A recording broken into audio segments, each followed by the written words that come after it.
اس عنوان کو جس پہ گندگی لکھی جاتی ہے، ان اخباروں کو، ان چیزوں کو جس پہ گند لوگوں کے دلوں میں. وہ انڈیا کی ایک وزیر اعظم عورت گزری تو کسی نے اس سے کہا کہ پاکستان نے تو تمہیں شکست دی ہے، تم جیت نہیں سکے بڑا ملک ہو کے. کہنے لگی کوئی بات نہیں، تھوڑا وقت ٹھہر جاؤ، ہم ان پر تہذیبی جلگار کریں گے، ان کے گھروں میں ننگا ناچ کریں گے، یہ گندی تصویریں دیکھیں گے، یہ گند میں الجھ جائیں گے. اور جو قوم گند میں الجھ جایا کرتی ہے وہ پھر کسی سے لڑنے کی طاقت نہیں رکھتی، اس کے اندر ڈٹ جانے کی ہمت نہیں ہوتی، اس کی غیرت کے جنازے نکل جاتے. دل کرتا ہے جل جائیں، موٹے جل جائیں جہاں سے برائی پھیلتی، تباہ ہو جائے وہ علاقے جہاں سے گند ہوتا ہے. لوگ گند کی کمائی کھاتے ہیں، گند کی ایکٹروں کے ساتھ کھڑے ہو کے فوٹویں کھنچاتے ہیں اور گناہ پہ فخر کرتے ہیں. اور گندے لوگ کہتے ہیں اللہ کا فضل ہے ہم گند پھیلا رہے ہیں، ثم معاذ اللہ. لوگ گناہ پہ فخر کرتے ہیں چوکوں چوراہوں میں. محمد بن قاسم آئے ہندوستان پہ راجہ دہر کے مقابلے میں، نوجوان میری طرف دیکھے اور صحیح ہو کے بیٹھے، خاصے صحیح ہو کے بیٹھے، تقریر نہیں کر رہا، جذبات کا میرے جذبات سنے، دل کے پھپولے جل رہے ہیں سینے کے داغ سے. اللہ کی قسم روح کی گہرائی سے بات کر رہا ہوں، وہ بات کر رہا ہوں جو سینہ کہہ رہا ہے کہ پھٹ جائے اور کہنا نہ پڑے. قرآن و حدیث پڑھتے ہیں اور پھر اپنا حال دیکھتے ہیں تو لگتا یہ ہے کہ عذاب قریب آ گیا ہے، لگتا ہے زمین پھٹنے والی ہے، آسمان گرنے والا، لگتا ہے قریب آ گیا سارا کچھ. سمجھے کہ آج کر یہ بات اگر آپ سمجھ گئے تو قیمت وصول ہو گئی. اس کو سمجھ گئے تو سمجھ لیں آپ کے مزاج کے اندر اللہ نے تبدیلی پیدا کر دی. محمد بن قاسم 18 سال کا جوان، ایک عورت کی عزت پر راجہ دار ہندو نے حملہ کیا، محمد بن قاسم بچانے آئے. جب ہندوستان آئے فوج تھوڑی تھی، علاقہ تھوڑا تھا، راجہ دہر کی فوج بہت زیادہ، اور پھر اپنا عرب چھوڑ کے یہاں آ کے ہندوستان میں اس کے علاقے میں اس پہ حملہ کرنا، حالات خراب تھے. محمد بن قاسم پریشان ہے. ایک بزرگ نے دیکھا، کہنے لگے پریشان کیوں ہو؟ کہنے لگا سوچتا ہوں علاقہ بھی اس کا، فوج بھی اس کی، میرے فوجیوں کو تو رستوں کا بھی نہیں پتا، کیسے جنگ کریں گے، کدھر سے آئیں گے، اور پھر ہمیں زبان بھی نہیں آتی، کیسے کام ہوگا، ڈر رہا ہوں. 2-4 دن گزرے تو محمد بن قاسم اشاش بشاش ہو گئے. وہ بزرگ کہنے لگے خیر ہے، بڑے مطمئن ہو گئے ہو. کہنے لگے بس راجہ دہر ہم سے مقابلہ نہیں کر سکتا، راجہ دہر ہمارے مقابلے میں کھڑا نہیں ہو سکتا. وہ گرا کے گرا، وہ لڑکھڑایا کہ لڑکھڑایا، ریزہ ریزہ ہو جائے گا. آپ کو کیسے خوشخبری مل گئی؟ کہنے لگے مجھے پتا چلا ہے کہ راجہ دہر ذہن کا گندا ہے، وہ تو چچا کی بیٹی کو نہیں چھوڑتا، ماموں کی بیٹی کو نہیں چھوڑتا، خالہ کی بیٹی کو گندی نظر سے دیکھتا ہے. جس کا ذہن گندا ہوتا ہے وہ کسی کا مقابلہ نہیں کر سکتا. ہمیں فتح ہوگی، فتح، وہ گرے گا. وہ بزرگ کہتے ہیں میں سمجھ گیا کہ واقعی اسے فتح ہوگی. آج کشمیر کیوں آزاد نہیں ہو رہا، فلسطین میں آگ کیوں لگی ہوئی ہے؟ مسلمان جب تک ذہن کا گندا ہے کمزور ہے، جب تک ذہن کا ناپاک ہے کمزور ہے. حضرت سعد بن ابی وقاص رضی اللہ تعالیٰ عنہ فرمایا کرتے تھے اللہ مسلمان کی مدد اتنی دیر تک کرتا رہتا ہے جتنی دیر تک مسلمان کا ذہن صاف رہتا ہے، کردار پاک رہتا ہے. آج اس لیے معاشرے میں لگی ہے. نوجوانوں تم کہتے ہو کامیابیاں نہیں ملتی، اسے کیسے کامیابی مل سکتی ہے جس کا ذہن ہی صاف نہیں؟ وہ کیسے دنیا کی بازی جیت سکتا ہے جس کی نگاہ ہی پاک نہیں؟ وہ کیسے آگے بڑھ سکتا ہے جس کے کردار میں پاکیزگی نہیں؟ اپنے آپ کو پاک کر لو، اللہ ہر مشکل میں تمہاری مدد فرمائے گا، ہر راستے میں تمہاری مدد فرمائے گا. اور میں نے کہا جب آدمی ناپاک ہوتا ہے تو رب کریم اس سے عبادت کی لذت چھین لیتا ہے. اور اللہ کی سب سے بڑی سزا یہ ہے کہ کسی کو سجدہ نہ لمبا کرنا دے. رب کریم سب سے زیادہ اس سے ناراض ہے جس کو قرآن پاک کے کھولنے کی توفیق نہ ہو. سب سے زیادہ رب کریم اس شخص سے ناراض ہے جو اللہ کی بارگاہ میں جھکنے کی لذت چھوڑ جائے. میرے نبی پاک سید عالم علیہ السلام کے صحابہ لمبی عبادتیں کرتے تھے، لمبی. کسی نے کہا تھا روم کے بادشاہ تھے کہ یہ مسلمان فاتح کیوں ہو جاتے ہیں؟ تو اس نے کہا میں نے مولا علی کے زمانے میں جاسوسی کرائی تھی، پتا کیا تھا کہ ہر میدان میں کامیاب کیوں ہوتے ہیں. تو کہتے ہیں میں نے دیکھا یہ دن کے مجاہد ہوتے ہیں پر رات کے عابد ہوتے ہیں. اب آگے بڑھتے ہیں. قرآن مجید نے سورہ نور کی آیت نمبر 30 میں کہا کہ کل للمؤمنین یغضوا من ابصارہم، فرمایا کہ اے محبوب علیہ السلام مومن مردوں سے کہہ دو کہ اپنی نظریں جھکا کے رکھیں، اپنی نظریں اور اگلی آیت میں فرمایا وَقُلْ لِلْمُؤْمِنَاتِ يَغْضُضْنَ مِنْ أَبْصَارِهِنَّ، فرمایا کہ اے محبوب مومن عورتوں سے بھی کہہ دو کہ اپنی نظریں جھکا.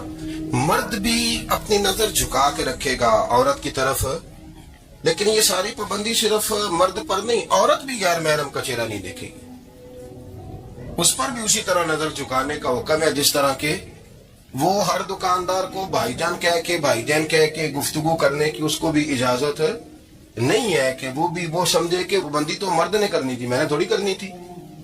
وہ جس کے پاس جائے، جہاں بھی جائے، ڈاکٹر کے پاس جائے، باہر جائے، تو وہ جس طرح مرضی اس کا دل چاہے وہ بات چیت کرے، اس کی عورت کو بھی اجازت اسلام نہیں دیتا. بنیادی طور پہ اسلام شرم و حیا کا دین ہے، حیا کی بات کرتا ہے. حیا کی جب ہم تعریف کرتے ہیں تو حیا کی تعریف یہ ہے کہ کوئی کبھی چیز دیکھ کے نا تو آپ کی طبیعت میں کراہت محسوس ہو، آپ کوئی غلط جملہ منہ سے نکالتے ہوئے ذرا جھجکیں، آپ کوئی غلط بات کرتے ہوئے تھوڑا بوجھ محسوس کریں. ہمارے ہاں تیزی سے فروغ پایا ہے بے حیائی میں. سنگیوں کی محفلیں، یاروں کی محفلیں، اس میں غلیظ گفتگو ہوتی ہے الا ماشاء اللہ. ان دوستوں کو بڑی پاک صاف گفتگو کرنی چاہیے. دوستی کا رشتہ بڑا مقدس رشتہ ہے، جو یہاں ایک دوسرے سے پیار کریں گے جنت میں بھی اکٹھے داخل کیے جائیں گے. شرط یہ ہے کہ پیار اللہ رسول کی رضا کے لیے ہو، لیکن اس کے اندر اگر آپ کی گفتگو کچی ہو، کمزور ہو، فحاشی والی ہو، عریانی والی ہو. وہ ہمارے ہاں تو اب اس کو لوگ فیشن سمجھتے ہیں، اس کو مردانگی کی علامت سمجھتے ہیں کہ وہ جی ساری باتیں جی وہاں ہو گئی، اور جس کا جو جی چاہا اس نے کہا. آپ جب حیا کے دائرے میں ہوتے ہیں تو آپ خود بھی سکون محسوس کرتے ہیں. دیکھیں نا، آپ کو نیند سکون سے کہاں آتی ہے؟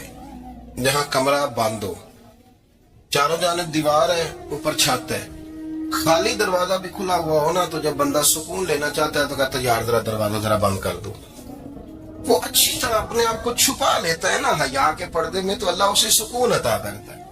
اور جو اس سے بھی زیادہ ٹھنڈی نیند میں جانا چاہتا ہے وہ کہتا ہے لائٹ بھی بند کر دو.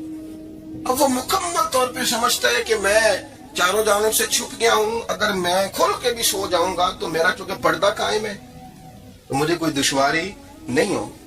آپ جب چھپ جاتے ہیں، جب آپ حیا کے اندر سمٹ جاتے ہیں، جب آپ چادر کے اندر آ جاتے ہیں تو آپ بہت ساری جگہوں پہ آسانی محسوس کرتے ہیں. تو حیا تو آپ کو سکون دیتی ہے، حیا تو دل کو راحت دیتی ہے. میں بڑی ذمہ داری سے بات عرض کرتا ہوں، قرآن مجید نے نا ایک مقام پہ مذاق کو، ایک مزاح ہوتا ہے خوش طبی، وہ نہیں مذاق اڑانا. قرآن پاک نے نا مذاق کو ایک جگہ پہ جاہلوں کا طریقہ بھی قرار دیا. بنی اسرائیل کے لوگوں سے حضرت موسیٰ نے کہا کہ گائے ذبح کرو اور ایک ٹکڑا مقتول کو مارو، زندہ ہو کے خود بتا دے گا مجھے کس بندے نے قتل کیا. تو کہنے لگے آپ ہمارے ساتھ مذاق کر رہے ہیں. تو قرآن مجید کہتا ہے کہ حضرت سیدنا موسیٰ علیہ السلام فرمانے لگے اعوذ باللہ ان اکون من الجاہلین، فرمانے لگے میں اللہ کی پناہ مانگتا ہوں کہ میں جاہلوں میں سے ہو جاؤں. یہ مذاق کرنا تو جاہلوں کا طریقہ ہے. اگر آپ کی زبان سے بے حیائی کا جملہ نکل گیا، اگر آپ کی زبان سے بے حیائی کا جملہ نکل گیا، آپ نے کہہ دیا کہ ہم آزاد لوگ ہیں، جو مرضی کریں گے، جو مرضی کہیں گے، جو ہمارا دل میں آئے گا کریں گے، تو پھر تو لوگ آپ کا وہ حشر کریں گے کہ آپ سے برداشت ہی نہیں ہوگا. جس کا لوگ مذاق بنا لیتے ہیں اور جو مذاق بن جاتا ہے پھر اسے کوئی جینے دیتا ہے. آپ حیا کی چادر میں چھپیں گے تو بچیں گے. اگر آپ نے اپنا مذاق بنوا لیا یہ کہہ کے کہ میں نے مرضی کرنی ہے، پھر یاد رکھنا چھپنے کو جگہ نہیں ملے گی، پھر تکلیف میں آ جائے گا، بہت بڑی اذیت کا شکار ہو جائے. شرم و حیا، عرب کے اندر جو کنواری لڑکیاں تھیں ان میں بڑی حیا ہوتی. الحمدللہ میں بڑے فخر سے کہتا ہوں کہ میرے پنجاب کی، میرے پاکستان کی بیٹیاں بھی 20 دفعہ ان کا ابا کہے تیری شادی کرنی ہے تو وہ آنکھ نہیں اٹھا پاتی آج بھی. یہ تو وہ چند لوگ ہیں جو کہتے ہیں ہم ہائی کلاس ہو گئے، ہمیں نہیں پتا کہ وہ روشن خیال ہو گئے ہیں کہ روغن خیال ہو گئے، پتہ نہیں کدھر چلے گئے. ورنہ ہماری بیٹیاں آج بھی جب ان سے ان کا باپ، ان کی ماں بات کرتی ہے تیری شادی کی، تو وہ تو شرم کے ساتھ پچھلے سے پچھلے کمرے میں چھپتی ہیں. یہ اللہ نے فضل کیا ہوا ہے اس ملت پر. عرب کی لڑکی بڑی حیا والی ہوتی تھی، اس سے کوئی بات کرنی پڑتی تھی تو 20 دفعہ بات کی جاتی، پھر بھی وہ عورت چھپتی پھرتی تھی. حضرت عائشہ صدیقہ رضی اللہ تعالیٰ عنہ فرمانے لگی میرے نبی پاک صلی اللہ علیہ وسلم عرب کی کنواری لڑکیوں سے بھی زیادہ حیا کرنے والے. قاضی اعجاز مالکی نے، شیخ عبدالحق محدث دہلوی نے، دیگر بزرگ جو سیرت نگار گزرے انہوں نے لکھا ہے کہ نبی پاک صلی اللہ علیہ وسلم کے اندر 100 مردوں سے زیادہ طاقت تھی.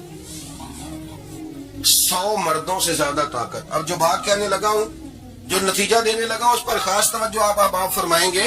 ذرا فکری طور پر، نظریاتی طور پر ایک چیز کو سمجھیے. ہم سمجھتے ہیں کہ جوان لڑکا ہے جی جو مرضی کرے، عمر ہے جی.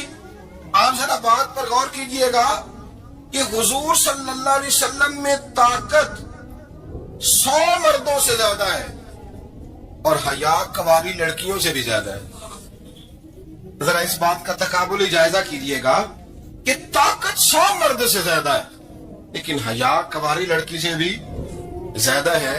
اس کا معنی یہ ہوا کہ جس ٹہنی کو پھل زیادہ لگ جاتے ہیں وہ جھکا کرتی. تو حیا تو حسن ہے، حیا تو آپ کو پاک صاف کرے گا، حیا تو آپ کو نرالا کرے گا، انوکھا کرے گا. وہ ہمارے ایک دانشور ہے، تم نے مضمون لکھا، کئی باتیں بڑی پسند آتی ہیں. وہ کہتے ہیں کہ میری اہلیہ ان کو بھی کسی نے مس گائیڈ کر دیا تھا، حالانکہ اچھی خاتون ہے، کسی نے مس گائیڈ کر دیا. وہ بھی سماجی اور ویلفیئر اور یہ خواتین کو شوق ہوتا نا بننے کا، تو وہ بھی سماج کے اندر اچھا مقام تلاش کرنے کے موڈ میں آ گئی. تو کئی ایک دن جانا تھا تو بڑی بن سنور کے میرے ساتھ وہ گاڑی میں بیٹھ گئی. تو میں گاڑی میں، عورتوں کو یہ بھی مسئلہ ہوتا ہے نا کہ ہماری تعریف کرو، تو کئی دفعہ بعض مردوں بیچاروں کو جھوٹ بولنا پڑتا ہے، زبردستی کراتی ہیں نا جی. اس میں گنجائش بھی دی ہے شریعت نے گنجائش دی ہے کہ کبھی بیوی کو راضی کرنے کے لیے خلاف واقعہ بات کرنی پڑے تو کر لینی چاہیے. تو وہ کراتی بھی ہیں. 3 موقع پر خلاف واقعہ بات کرنے کی اجازت ہے. واقعہ کے خلاف بھی آپ بات کر سکتے ہیں. جنگ کے موقع پر 2 لوگوں کو صلح